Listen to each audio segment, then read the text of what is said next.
Elevator চ্যানেলে আমি তোমাদেরকে ওয়েলকাম জানাচ্ছি। তোমরা যারা ইগনু থেকে বিসিএ করছো, যারা ইগনুতে অলরেডি পড়ছো বা ইগনুতে ধরো অ্যাডমিশন নেবে ফার্স্ট সেমিস্টারে, তো তোমাদের দেখো এখন ইগনুর যে সিলেবাসটা বিসিএ যারা কোর্সের রয়েছো, তোমাদের এখানে যে 6টা সেমেস্টার আছে, আমরা দেখো এখানে 6টা সেমেস্টারই পড়াই। তোমরা সিলেবাস ইগনুর ওয়েবসাইট থেকে দেখতে পাবে। এখানে সিলেবাসটা যেটা দেখলাম, সিলেবাসটা মানে খুবই স্ট্যান্ডার্ড সিলেবাস, রিলেভেন্ট অনেক টেকনোলজি কিন্তু এখানে এসছে, কিন্তু নাম্বার অফ পেপারটা একটু বেশি, তাই তোমাদের কিন্তু সময় নিয়ে পড়তে হবে এবং এমনভাবে পড়তে হবে যে একটা সেমেস্টারে যতগুলো সাবজেক্ট আছে তোমার প্রিপারেশান নেই ভালো, তুমি সবগুলোই ফর্ম ফিল আপ করে দিলে তাহলে কিন্তু মুশকিল হয়ে যাবে। এখানে চেষ্টা করতে হবে এক চান্সে পেপার যাতে আমি পাস করতে পারি, সেই কনফিডেন্স নিয়ে তোমাকে কিন্তু পরীক্ষায় বসতে হবে। তো সেটাই এখানে আমি তোমাদের বলছি। তোমাদের যদি অনলাইন টিউশনের প্রয়োজন পড়ে তোমরা যোগাযোগ করতে পারো। আর মোটামুটি সিলেবাস নিয়ে আমরা একটা আলাদা ভিডিও করব।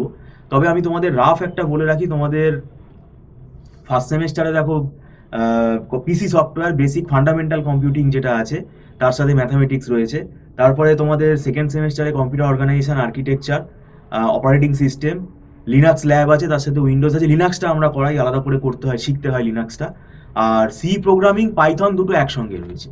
তারপরে যদি থার্ড সেমে চলে আসো, থার্ড সেমেস্টারে তোমাদের ডিবিএমএস আছে, আবার সি প্লাস প্লাস আছে, আর ডেটা স্ট্রাকচার আছে, তারপরে আবার স্ট্যাটিস্টিক্স রয়েছে। আর ফোর্থ সেমেস্টারে দেখো খুব ইম্পর্টেন্ট পেপারই রয়েছে, জাভা রয়েছে, আর ওয়েব প্রোগ্রামিং। এখন ওয়েব প্রোগ্রামিংটা ওটা তোমাকে দেখতে হবে, ওটা পিএইচপি দিয়ে আছে না তোমার অ্যাডভান্স জাভা দিয়ে আছে। আর নেটওয়ার্কিং রয়েছে, তারপর ফাইন্যান্সিয়াল অ্যাকাউন্টিং রয়েছে। আর সেমেস্টার 5 যেটা ফিফথ সেমেস্টারে তোমাদের software engineering, algorithm design, e commerce, cyber security, data analysis, এই সাবজেক্টগুলো রয়েছে। আর সিক্স সেমেস্টারে এন্টারপ্রেনারশিপ, ডিজিটাল ফরেন্সিক আর প্রজেক্টস। তো এখন ব্যাপারটা হচ্ছে তোমরা যে সেমেস্টারেই থাকো না কেন সেটা তোমরা যোগাযোগ করতে পারো। তবে আমি একটা কথা বলবো, এখন যে সময়টা আছে এই সময়টাই কিন্তু পড়া শুরু করা উচিত। যদি আমাদের মানে ডিসেম্বরে যদি পরীক্ষা হয়, ডিসেম্বর যে টার্মেনটা হয়, তো তার জন্য এখন থেকেই পড়তে হবে। এবং এটা আমরা কাউন্সিলিং করি স্টুডেন্টের সাথে। স্টুডেন্ট যে সাবজেক্টটা বলবে সেই সাবজেক্টটাই আমরা পড়াবো না। দেখতে হবে তোমার প্রিভিয়াস কোনো ব্যাকলগ আছে কিনা, তুমি কতটা লোড নিতে পারবে, তোমার কারেন্ট সেমেস্টারে কি কি সাবজেক্ট আছে, সব সাবজেক্টই যে তোমাকে দিতে হবে এবং তার কোনো মানে নেই। এবং সেই সাবজেক্টগুলোর প্রিপারেশান তুমি কতদিন আগে ফোন করছো, এগুলো সব কিন্তু আমাদের দেখতে হবে। দেখে আমরা কাউন্সিলিং করে তারপর স্টুডেন্টকে আমরা কিন্তু অ্যাডমিশান নিই। তো সেটা তোমরা যোগাযোগ করতে পারো। আমরা মোটামুটি সব সেমেস্টারই পড়াই।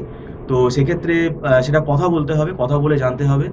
আর ইগনু যে আমাদের কোয়েশ্চেন হয়, এটা খুবই স্ট্যান্ডার্ড এবং খুব স্ট্রিক্ট ইউনিভার্সিটি। এখানে এক্সামিনেশান খুব স্ট্রিক্টলি কন্ডাক্ট করা হয় এবং এখানে তোমাকে আমি যেটা বললাম যে খুব কনফিডেন্সের সাথে পরীক্ষায় বসতে হবে।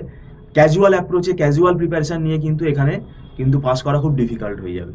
তাই এটা তোমরা যদি অনলাইন টিউশনে যদি জয়েন করতে চাও তাহলে আমাদের সাথে কথা বলতে পারো। আমি নিজেও ইগনু স্টুডেন্ট, আমি নিজেও বিসিএমসিএ ইগনুর ফার্স্ট ক্লাস পেয়েছিলাম। যাই হোক, সেটা ঠাকুরের কৃপায়। তো এখন ব্যাপারটা হচ্ছে আমি তোমাদের বলবো যে এটা আবারও বললাম, কাউন্সিলিং করে নেবো যে তোমার কোনো প্রিভিয়াস ব্যাকলগ আছে কিনা, তোমার কোন সেমেস্টার, তোমার মানে কতটা তুমি লোড নিতে পারবে, সেইগুলো কিন্তু এখানে আমরা আলোচনা করি। আর আমাদের মান্থলি ফিস সিস্টেমেই ক্লাস হয় এবং এটা অনলাইনে ক্লাস করানো হয়। আমরা এখানে বিটেক, এমসিএ, বিসিএ সবই পড়াই। আমরা দীর্ঘ 9-10 বছর পড়াচ্ছি। আমাদের এখানে কিন্তু নোটসও আছে, নোটসগুলোও আমাদের এমনভাবে তৈরি করা যাতে স্টুডেন্টের বুঝতে সুবিধা হয়। Thank you so much.